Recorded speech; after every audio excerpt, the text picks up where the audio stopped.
Mr. President, are there steps your administration can take now to build confidence that the U.S. will, in fact, meet its deficit reduction targets in the medium and long term? I'm sorry, could you repeat the question? Put the mic a little closer to you. Are there steps your administration can take now to build confidence that the U.S. will, in fact, meet its deficit reduction goals in the medium and long term?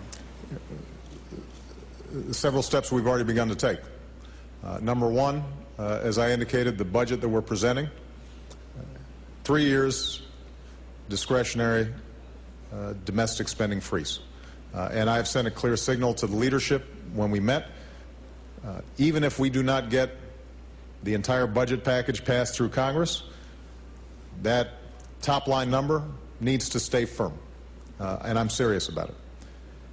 We've initiated a whole host of measures to cut programs that aren't working, including, by the way, in the defense area. Bob Gates has been, I think, as successful as any Secretary of Defense in recent memory in actually killing programs, which I think anybody who follows Washington knows is very difficult.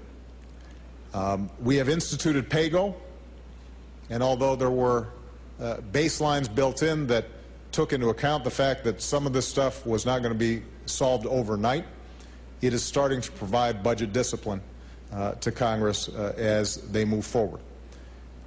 And we have set up this fiscal commission who will provide reports starting in November.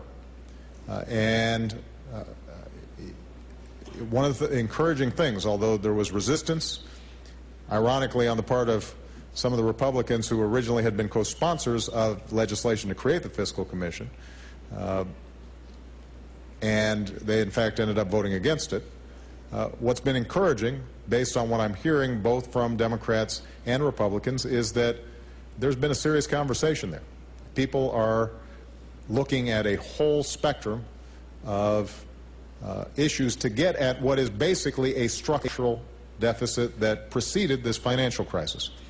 Even if the financial crisis made it much worse, but even if we had not gone through this financial crisis, we'd still have to be dealing with these long-term deficit problems. They have to do with Medicaid, they have to do with Medicare, they have to do with Social Security, they have to do with a series of structural problems that are not unique to America. Some of it has to do with an aging population.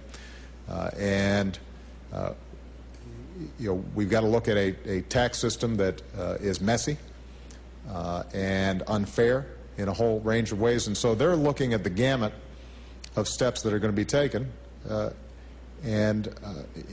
of the interesting things that's happened over the last 18 months as president is, for some reason, people keep on being surprised when I do what I said I was going to do. So I say I'm going to reform our health care system, and people think, well, gosh, that's not smart politics. Maybe we should hold off. Or I say we're going to move forward on don't ask, don't tell. And somehow people say, well, why are you doing that?